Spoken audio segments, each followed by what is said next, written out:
2:11:21. This is only his second marathon. Dixon still 100 meters, better than 100 yards, in other words, about 110 yards behind the leader, Jeff Smith. Well, there is a possibility that Rod just has a cramp. As he said in our up-close and personal piece, you hit bad stretches, you try and maintain and hope that whatever is bothering you will pass, and if it's just a cramp, it may work out. He may go down a hill or go up a hill and change the mechanics for a few hundred yards and lose it. But if it's an old injury, if it's a hamstring tear that may have been lingering, then there's not much chance that it's going to work out. But he's doing a good job of now still saying to himself, I'm still trying to win this race. He's not backing off. There you see by the blue line that they're in the South Bronx off the Willis Avenue Bridge. On and on. In 1970, the winner of the first New York City Marathon was Gary Murky in 2:31:38. In last year's marathon, that time would have taken third in the women's division. We would like to credit the tremendous job being done today by the ABC Engineering Department, headed by Julie Barnathan, and today's program specifically by Frank Quitoni. The work they have done for months getting ready for this thing is unbelievable, and I think the results are showing for themselves. Unofficial time of the leader, Jeff Smith, you saw there, 20-mile split time, 1:36:51. 1981 record time was considerably slower than that, as you can see, at 1:37:29. But can he keep it up? That's the question in his first marathon. He's into the twilight zone, you might call it now, huh? The last 6. We're going to be breaking away from here very shortly for another report from ABC News on the deaths of apparently at least 120 Marines in Lebanon today. There, the official time, Jeff Smith plodding on through the streets of New York. He hasn't had anything in the way of liquid refreshment. He's been declining everything they've passed on to him for quite some time. We, of course, will be back. Right now, we are going to go to Washington for a special report from ABC News on the situation in Lebanon. What looked like a temporary situation in the New York City Marathon could become permanent. Jeff Smith of England and Providence College simply refuses to quit. Well past the 20-mile mark now, he still leads. Rod Dixon of New Zealand, one of the pre-race favorites, about 100 yards behind him and holding there, but hurting in his upper rear right thigh. And in third place still is Gidimaz Shahanga, but he's a long way back. It would just be an incredible story if Smith could hold on. But here is Dixon right now. And here, that's the leader. Now, that is Smith you're looking at. We're becoming aware, Jim, that he can run 5-minute miles the rest of the way and break the world record. Unbelievable. It would be an astounding story. Truly. Well, a first-time race also. I'm never amazed at what happens at the New York Marathon. Yeah. We thought maybe this year a down year because of the Olympics, and here a new star. Of course, he's going to, if he were to accomplish 5-minute miles the rest of the way in, he would be running the fastest first-time marathon, but also the world record. We have a dramatic struggle, really, that Rod is bearing by himself. He's obviously in a lot of pain, but he's up there. He's still within striking distance. He knows he's got to hang in there because the odds are that Smith will fold. The odds are just that he can't hold it because it's a world record. You have to bank on that, and Rod knows there's probably no one that's going to catch him from behind if he can just struggle in. So it's a tough position for Rod. Dramatic story is really set up here. Dixon, we're now told, is 23 seconds behind Jeff Smith.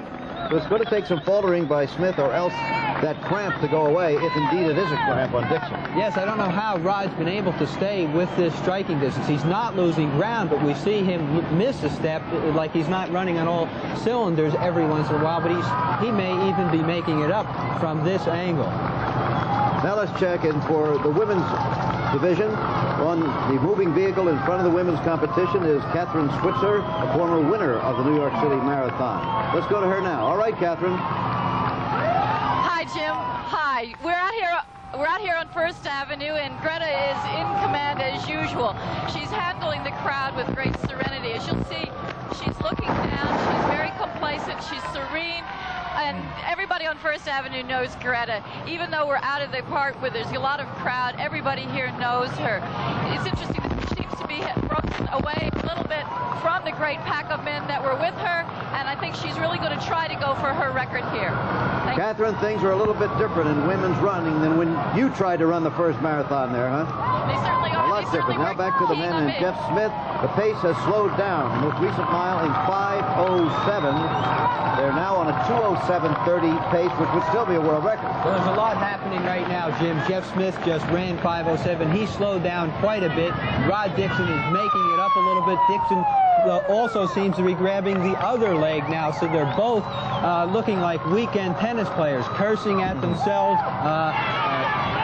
In particular, Smith has not been able to take any water along the course because I think as an inexperienced marathoner, he's not used to drinking out of a cup and running at the same time. So he hasn't been taking any gulps of water, perhaps afraid that he might choke on it, and he's just been licking his fingers, and that's not enough water to take in a marathon. I noticed the last time he took it, he also threw it in his face. So he's hurting a little bit out there. He's very hot despite the rain, and he has to have doubt being a first-time marathoner. I think the demons are starting to get in his head now.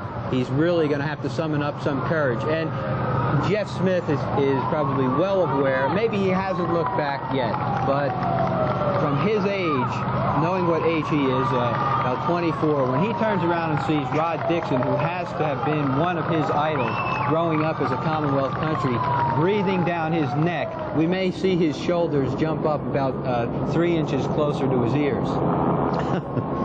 We might very well. It says 23 seconds still, but Rod Dixon looked closer than that in the shot. Of course, the camera, the long lens foreshortens it. Central Park with green trees. That'll look good to them when they get there. And now the real drama continues and builds. They are in Central Park. The leader, Jeff Smith, his relentless pursuer, Rod Dixon. Among the trees and the early colors of autumn, down that long, seemingly endless blue line, the runners come. And one thing that's happening, Jeff Smith is running right on the blue line. He's not cutting across the curves and running the tangents. He's not running the shortest distance between 2 points where Rod Dixon is crossing back and forth on the road. You'll see he's on the curve on this side, and as the road turns, he'll go to the other side. He could make up 2 and 3 seconds on each one of the turns now in Central Park. Jeff Smith is really following the rule to the T, which he doesn't really have to do. He can be within 3 yards on either side of that blue line, and he's losing valuable seconds to Rod Dixon as they both are really now fighting an inner struggle. I don't think either of them have too much of a thought about the other runner. It's similar to the battle with Rodolfo Gomez and Salazar, but in that case, they were right next to each other, but there's still the same struggle going on. There's Dixon. Right. 14 seconds between them at the 23-mile mark. So Dixon is closing the gap, or is he closing it, or is Smith dropping back? I think the latter is more likely. Dixon obviously hurting himself, still holding his thigh quite frequently as he runs. The unofficial time still running on. The world record, 2:08:13, set in this race 2 years ago by Alberto Salazar, who I strongly suspect is watching this drama here today. The last mile was in 5:17. They're slowing down a great deal. The one before that was 5:07, another 10 seconds longer. 2:08 pace, still just under the world record pace, but slowing down. Yes, Jeff Smith ran 5:17 for the last mile, so now we know why Rod Dixon was able to make up a few precious seconds. That and the fact that Rod is cutting across the street and running the tangents a little bit better than Jeff Smith. Rod would normally have a great advantage here if he can catch Smith in the last 2 miles because he has a much better finishing kick, more leg speed. But as you can see from Rod's stride, he's into more of a survival struggle. He's not going to be able to get up on his toes and sprint. But I had a premonition that if Rod got to this point in the race, I can guarantee one thing, that as Rod comes down that last half mile, whether he's first, second, or he fades to fifth, he's going to be pumping his arms and all over the place, giving it everything he's got.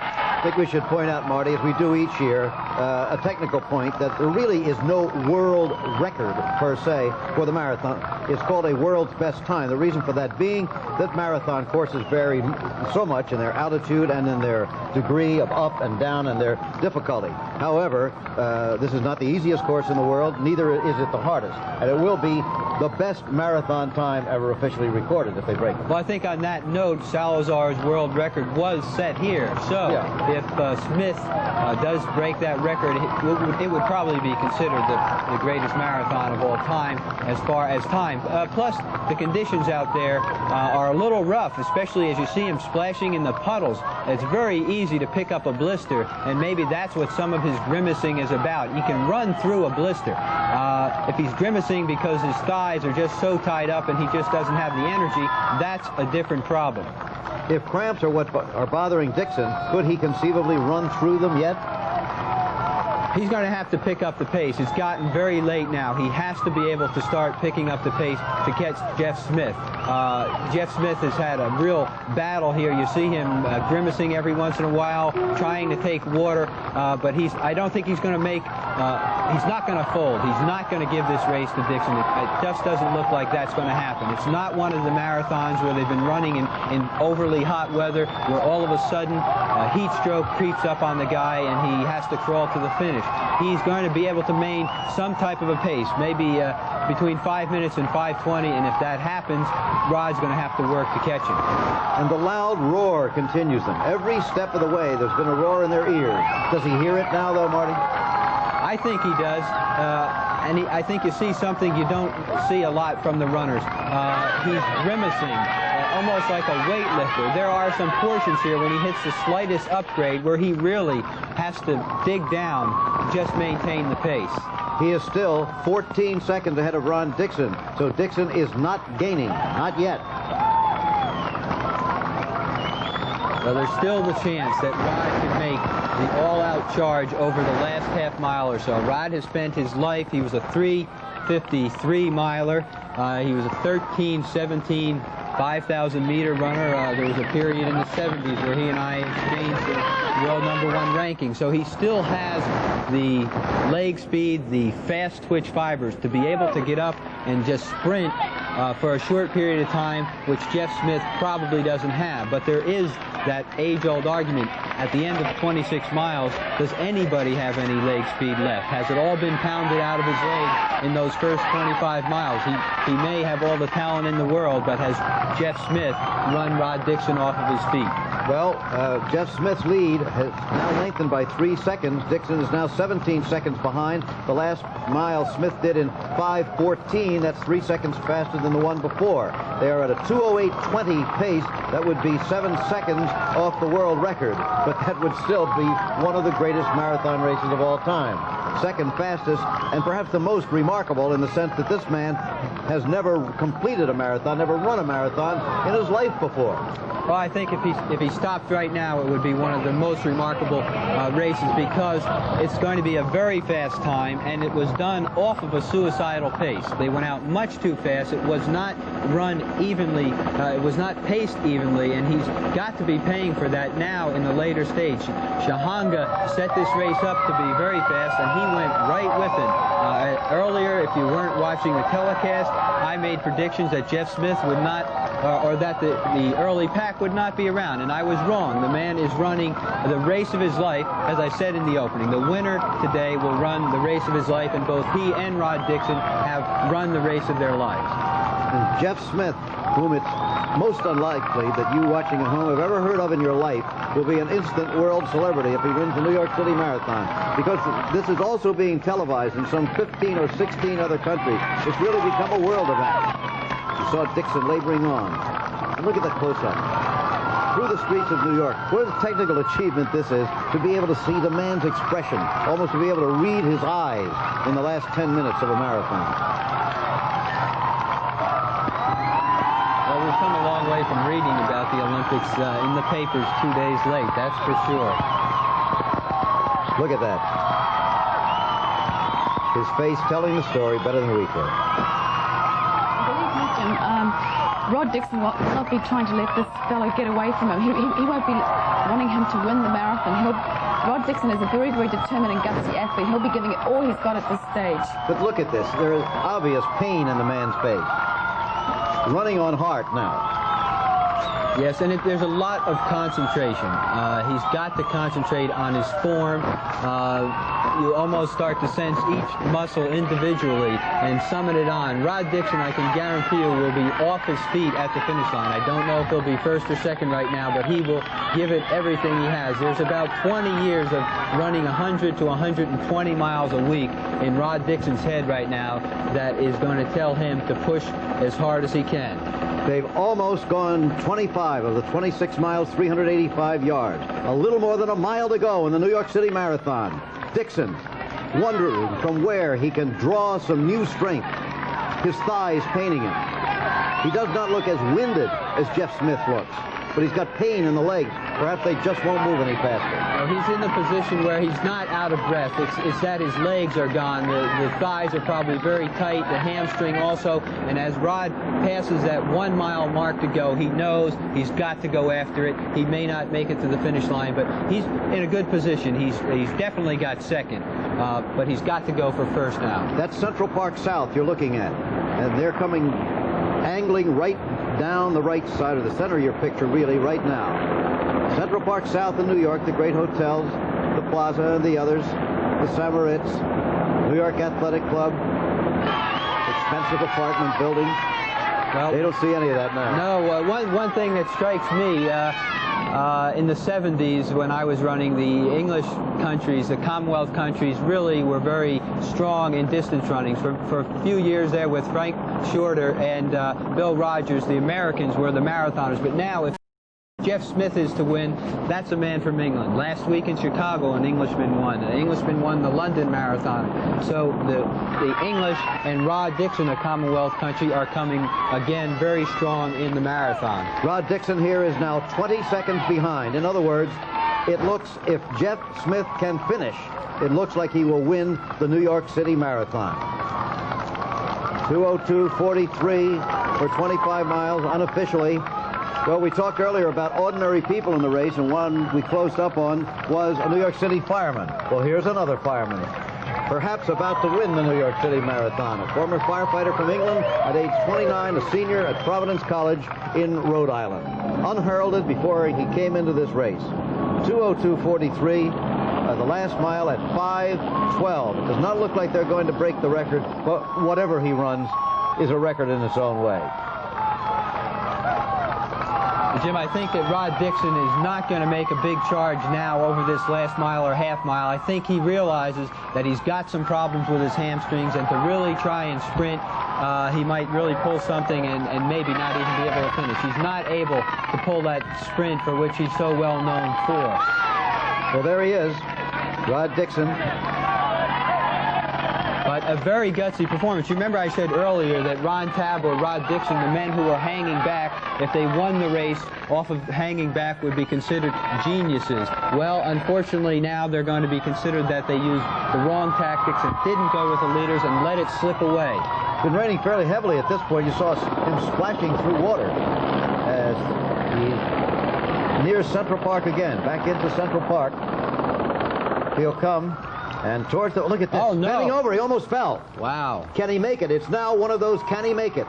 The story of Durando Pietri coming to mind in the 1908 Olympic Games, who entered the stadium far ahead of the pack, but fell down with about less than a quarter of a mile to go. There's 1 mile to go. Jeff Smith perhaps doesn't even know where he is. You saw him stumble, almost fall. You see Dixon behind him. Dixon with pain in the legs, knowing that he could do it if he only had that sprint that he usually has.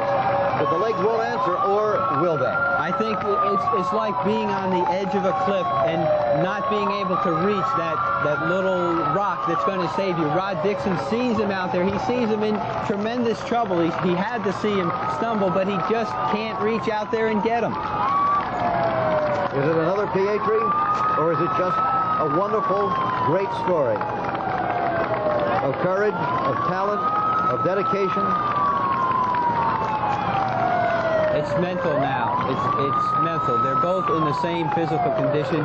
They're both highly trained, and we're obviously prepared for this. And it's just going to take a mental summoning up of the years of experience for Rod to catch Jeff, or for Jeff to hang on now. There's really not much physical going on here. It's all above the shoulders. Allison, have you ever felt that spent in a marathon near the finish?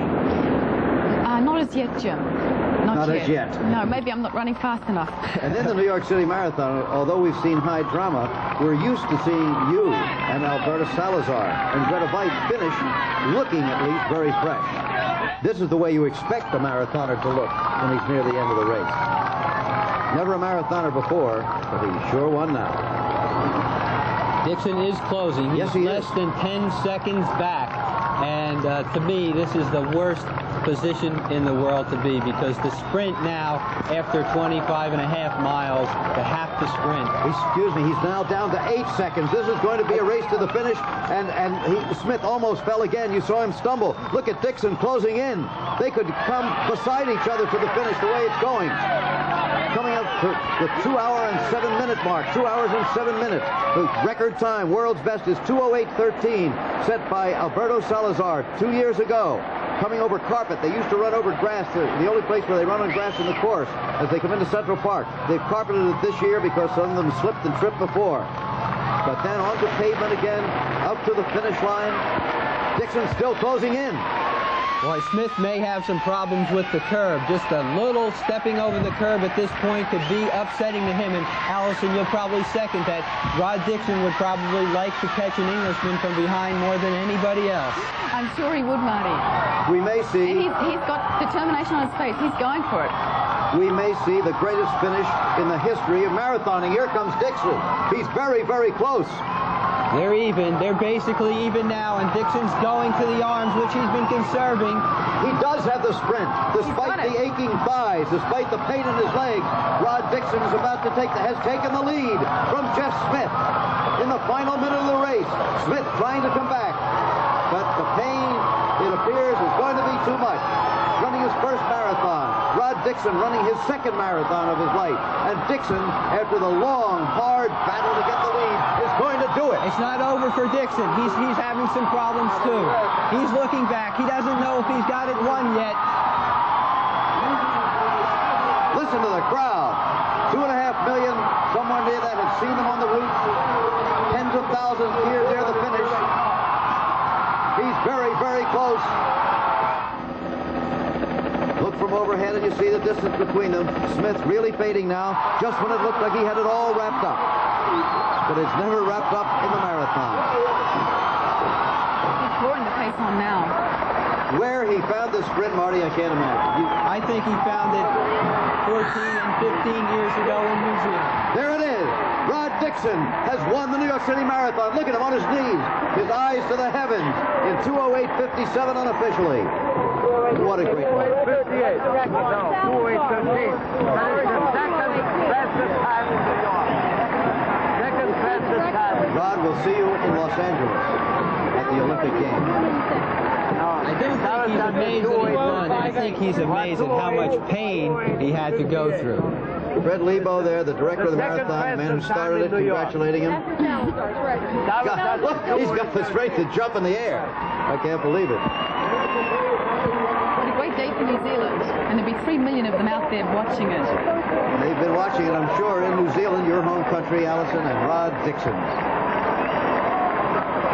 All the pain sure worth it when you come to that moment, huh? That's for sure, Jim. Because he doesn't know whether to laugh or cry, and I think those are tears now. Yep. Yes, they are.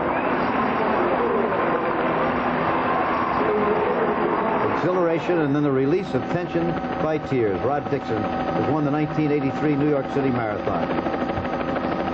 Let's have another look at the moment when he suddenly burst past Jeff Smith. Had been trailing by 10 seconds, then 7, and then suddenly made them all up on one burst.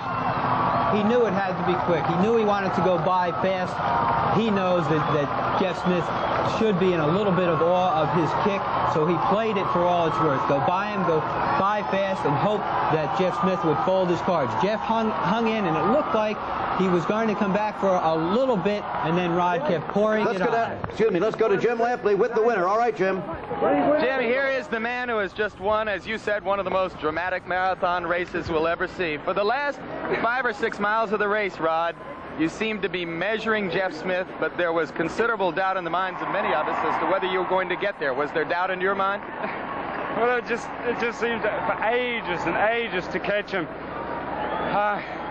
I think with a mile to go, I just said, my God, a mileage kick does the trick. I said, I've got to go. I've got to go. I didn't, in some respects, it was good that I didn't pick him up early because he may have come with me. I just had to keep the pressure on him. I've always said I'd rather be the hunter than the hunted. And I'm sure he was all the time just pushing. But you know, when I came off the 59th Street Bridge and I saw him and Shahanga way ahead, I said, my God, I've left it too late to catch them. But I just said, patience, concentrate. And as I came off the bridge, I said, dear God, there's something there. Our viewers just had an opportunity to see again the moment at which you passed Jeff Smith. Now, you've already demonstrated graphically what your emotion is about winning this race. How did you feel at the moment that you finally passed him? I couldn't believe it was happening. And the more I knew it was happening, the more I said, my God, I dreamed that this would happen. Excuse me a second, Rod. While we're talking, our viewers are now getting a look at Jeff Smith, who has just run the race of his life as well. And I wondered, coming into the race, you were very confident. Did you think much about which other men you expected to be facing off against in the last 10 miles, or were you trying to ignore the others and run your own race? I just had to stay with Rod Dixon's race and just say to myself, I must not be intimidated by anybody. I must not be excited about the way it's going. You see, it's so difficult to run this race because you have to be patient. And coming from the track and the roads, there's no time to be patient. You've got to be there. And you've got to be with the leaders all the time. And this today, I just remembered what I saw of De Costella's race in Brisbane when the leaders were 40 seconds ahead of him. And I just said, that's patience. That's learning to know yourself and learning to have confidence in yourself that you can make it. And Jim McKay wants to ask a question. Jim, what is it? Jim, do you hear me? Yes, I hear you. Here's a shot of Jeff Smith being helped off the race course. Jim Lampley, do you hear me? Yes, I hear you. I wonder if we could ask him how much pain he was feeling from his thighs and what was it? Was it cramps or something else? Jim McKay brings up a good point. There were moments toward the end of the race when you seemed to be touching your legs or leaning over and appeared to be in some pain. Were you experiencing any pain, and what was it? Well, the thing is that I was starting to have some cramp because the cold water is coming up onto my hamstrings, and the rough road, I just twisted a little bit, and I just felt it go, and for many miles it was just digging, and then I managed to just get the trigger point and push hard, and it sort of almost went. But all the time it was just push. Rod, you've just run one of the fastest marathons of all time and clearly have experienced a landmark in your life. We all congratulate you. It's the greatest thrill of my life. I don't need Jim to do McKay? anything more. Our congratulations to this brave man, to Jeff Smith of England, who nearly won the New York City Marathon. His legs just wouldn't go any further when he neared the finish line. Jeff Smith from Providence College, a former firefighter. Well, the pain and the disappointment, I think, will go away. He's got to be proud of himself by a little later today, don't you think, Marty? I think when he puts it into perspective, he'll be very proud of himself, very confident of his chances next year. But what worse feeling can there be in sport than to run 26 miles and get past in the last 0.2 of a mile? It's got to be a blow that's hard to stand up under because you're physically spent, and then to have that mentally dropped on you, we understand he collapsed after the finish line. There's more to come at the New York City Marathon.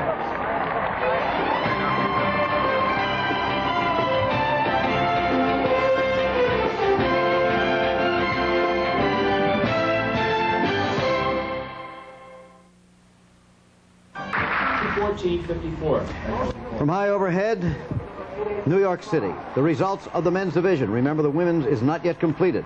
Not even the winner is in as yet. The men's winner, Rod Dixon. Second, Jeff Smith. Third, Ron Tabb, coming on in the late going. Greta Weitz still out in the streets of Manhattan, and here she is, moving alongside Central Park. Apparently not on a record pace, but going to be an easy winner, moving very easily. Right, Greta's on 2:27 pace at the moment. She went through the 24 miles in 2 hours and 14 seconds. She's running with an easy and consistent cadence here. She's a well-known face to us all here in New York and all around the world. She won the first Women's World Championship Marathon last summer in Finland. And of course, is expected to run in the first women's marathon ever contested in the Olympic Games next summer. How much will the victory of Rod Dixon mean to your fellow New Zealanders? Alison, how big a sport is running and marathoning down there? We have a tremendous history of distance running in New Zealand, Jim, and this win for Rod Dixon is going to be really something for the people back home. I can see them all jumping up out of their chairs and drinking the champagne right now.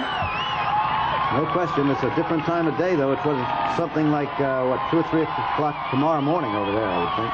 Yes. But this is the story of the moment. Greta Weitz headed for victory in the women's division, the New York City Marathon. And that man's not running a slow marathon there. Look at her there. She's just passing all the men. Final mile for Greta Weitz in the New York City Marathon. Now, the man running with her is running at a pace of better than 2 hours and 30 minutes. That would have won the men's division of the first New York City Marathon 13 years ago. And here is Greta Weitz. She's not on a women's time, world record for world's best time. That would be 2:22 and something now. She's on about a 2:27 pace. So not too much to say when a woman can be that dominant, Alison. That's for sure, Jim. And Greta certainly has dominated the distances. The performance of Greta Weitz over the last few years at the New York City Marathon have been a major factor that's led to the current popularity of women's distance running and its inclusion in the '84 Olympics. And that's a very important point. It certainly is, and this will be her 5th victory in the New York City Marathon. The only one she did not win in the last 7 years was the one that Alison Rowe won 2 years ago in then world record time. What's interesting to me is that when Greta's finishing now and when Alison finished in her world record over the last 2 miles, no men were able to pass you or stick with you. You were able to close, even though they're both running 2:30 pace. You and Greta were able to kick past the men. Is there any particular reason for this? I think at this point, Greta is just so strong. She's just such a seasoned athlete. Many of these other men are perhaps not so well trained as she is. She's just getting such a lift from the crowd. The adrenaline's really flowing. She knows the finish line is very close, and she's just putting everything into this race. 2 years ago, you could almost see you reacting to the crowd in the last couple of miles. You really heard them, didn't you? Yes, that's for sure, Jim. It's a great feeling to be able to pass people like this too. You get almost a false sense of speed at the last minute here in the race. And again, when you think that not that many years ago, 13 years ago, the one woman in this race had to be listed as unofficial. And around that time, Catherine Switzer was being yanked off the race course in Boston, even though she had gotten a number for the race. Times have really changed. The women's marathon. In 1928 in the Olympic Games, a woman collapsed during the 800 meters, and then they made the decision that 800 meters was too far for a woman to run, and they didn't bring that back in for many, many years. Now, for the first time, as we said, there'll be a women's marathon in the Olympic Games. Well, Jim, a marathon is too far for anyone to run if they don't train for it. It's just a matter of putting in the time. Almost anyone can win a marathon. I think that's something, or run a marathon, that's something we've seen over and over here in New York. It's just a matter of preparation. And just as a point of interest, there are 2,850 women running in the New York City Marathon this year. This is the largest women's field ever in a marathon. 70 of those have run under 2 hours and 50 minutes. Under 250, huh? Now, at last, she's taking off the gloves, literally and figuratively. No more Mrs. Nice Guy. Well, there was a fellow there in the blue shorts that was really trying to stay with Greta. He got a little bit ahead. She just dusted him off, and as you said, I guess symbolically, she kind of took off the gloves and decided to go after him. And still. This could be Greta's second best marathon. Incidentally, the men's time was the 10th fastest marathon ever run. When you figure the way those two men were hurting in the last mile, that is quite remarkable. Unofficial time for the women's race. You see Super there as Greta pads on towards the finish line. Look at it go. The crowd's cheering. It's a wonderful feeling. New York City has a love affair with the marathon. Few people thought that would ever be the case. When they said they're going to run through all 5 boroughs, all the jokes went around that the runners would be mugged before they got to the finish line and things of that sort. We've never seen an untoward incident. There's nothing but encouragement and identification. Somehow the people of New York seem to identify with this pain and this struggle and this dedication. They do it every day on the subway. Just think that after 26 miles, 385 yards, Rod Dixon only beat Jeff Smith by 9 seconds. Into the park now, across the carpeting that's laid down on the grass. The long blue line getting shorter now for Greta Weitz.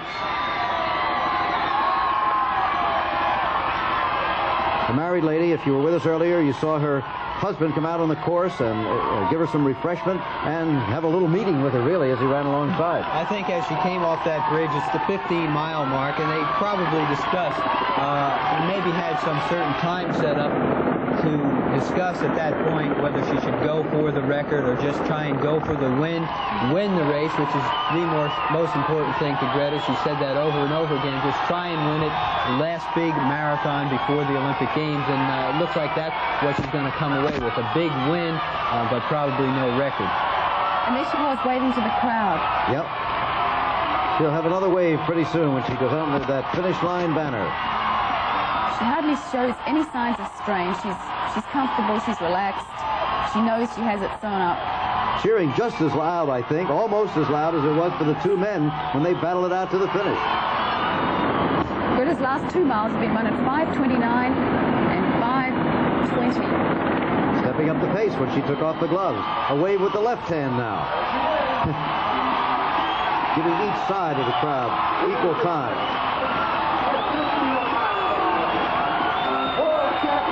Greta Weitz of Norway winning her 5th New York City Marathon. Look at them wave to her. There she comes. The tape has been split yet again. A familiar sight to Greta. And again, now you see she does not have the winded look at all that Rod Dixon and Jeff Smith had. No, she's a great athlete, a classy lady.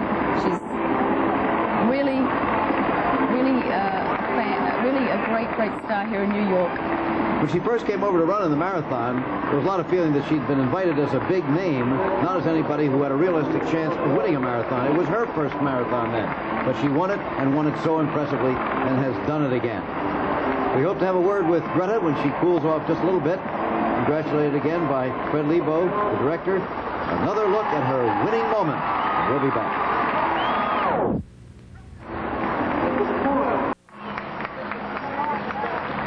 Here is Greta Weitz, having just won her 5th New York Marathon. It's getting to be a habit for Greta and for all of New Yorkers who love her very much. Congratulations again. Was this difficult with no competition for the last 10, 12 miles of the race? No, I was just running in a comfortable pace by myself, and I'm not without competition. There's so many men in this race that want to beat me, so I didn't feel that as a problem in the race. What about the rain and the chilly conditions? That's actually beneficial for you, isn't it? Well, I personally don't like running in rain, but this rain is not too bad, so it was okay. Greta, we're looking forward to your effort next year in Los Angeles, and of course you have a calendar in your head, I'm sure. How did this race fit into the plan, and what will you do between now and August?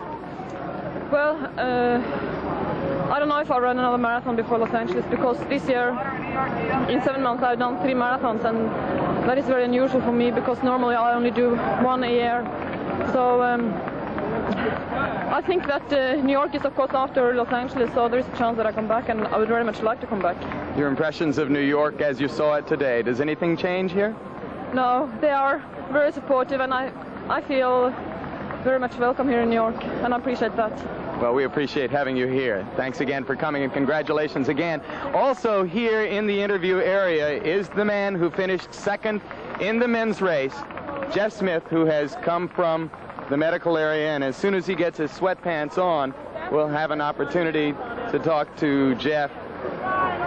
Of course, second place finisher behind Rod Dixon in that dramatic race. And now here he is, and we'll bring him on camera and talk with him. This is Jeff Smith. Jeff, congratulations, first of all, on a tremendous and very inspiring effort in what is the first marathon you've completed. Obviously, in the last 5 or 6 miles, you knew you had an excellent chance to win the race.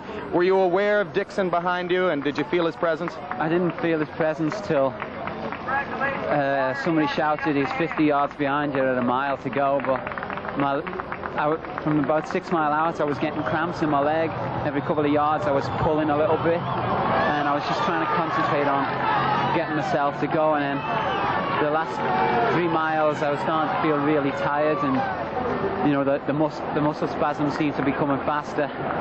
There was a moment with about a mile to go when you stumbled and seemed almost to go to your knees. Did that mar your concentration then? No, that had been happening to me for a while during the race. You know, from about 6 mile out, that happened about 6 or 7 times to me. And, you know, I was getting really worried whether I was going to finish. I thought I was going to stumble and collapse, you know, and not be able to run. You know, like now, I feel I'm going to fall over.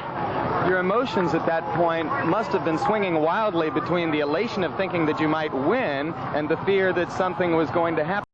And as we look now at what happened near the finish when Rod Dixon went by you, what was your feeling at that moment when he passed? I've got to get to the line. Is there anybody else there? You know, my legs have just gone completely there. You know, I'm just running from memory. I'm not running with any strength. My legs are just going in front of me. I think he's the same. I don't think there's that much difference in our style. He's as much as me. Oh, yes, there's no question that Rod was experiencing all the same things that you experienced in the last 5 or 6 miles. In fact, he spoke about cramping. And there's very little difference in experience between the two of you, except that he had previously completed a marathon. Did you learn some things today? Yeah, it hurts. I think I learned that I went out a little bit too fast, you know, at the beginning. But, you know, I think you've got to be able to go out fast and try and hold on. That's the only way to run fast if you want a fast time at the end. There you see Rod Dixon coming under the line, and you, of course, only moments later finished in second place. That's the elation that Rod experienced in beating you, and I'm sure that he certainly deserves to feel that way after you ran the race of your life and one of the most dramatic races we've ever seen, to put him in a difficult position. Final question, Jeff. I know you're disappointed, but on balance, can you really feel bad about this? Yeah, I got these. I'll look forward to another one sometime, maybe 84. I don't know. I've got a lot of things to think about. Congratulations on a great race, and thank you for coming to spend time with us. We appreciate it. Thank you. That's the scene here at the finish line, Jim. All of them winners. If you're a student of the accents of the British Isles, perhaps you recognize that as a Liverpudlian accent. He's from Liverpool. Coming up right after the marathon this week with David Brinkley, Henry Kissinger, and they'll be discussing the tragedy in which 120 American Marines died in Lebanon early this morning. We'll be back. Official results coming in now. Jeff Smith finishing second, as you saw there. And we'll get that with the winner's name probably on top in just a moment. As the runners continue to come in, remember they'll be coming in for many hours. Rod Dixon, the winner, by 9 seconds over Jeff Smith in the 10th fastest marathon ever recorded, and perhaps the most dramatic. Third place to Ron Tabb of the United States. Fourth place to John Tuttle. Fifth place to John Graham of England, who once led this race for 15 miles. And Shahanga obviously dropped out of the picture in the closing couple of miles.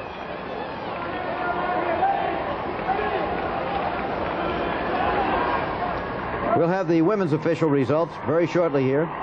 In the meantime, why don't we take a quick break and then return to New York City.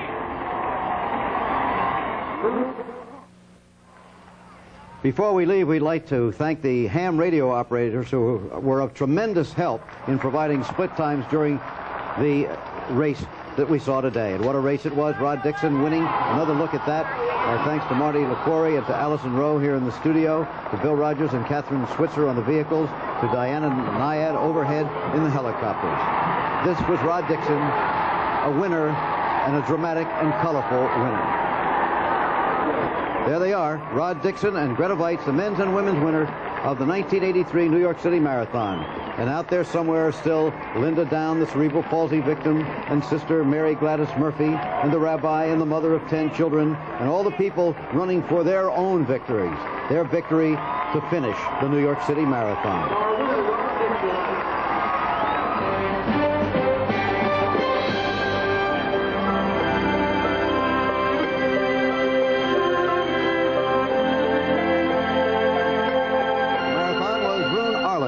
Producer today, Mike Pearl. And the director, Craig Janoff, with his 31 magic cameras. Our studio director, Roger Goodman. Preset studio decorator, John DeLisa. The associate producer was Joel Feld. Associate directors, Jimmy Roberts, Dick Buffin, and Bob Rossberg Jr. Frank Pittoni with his usual marvelous job directing the engineers. Technical directors, you see them there.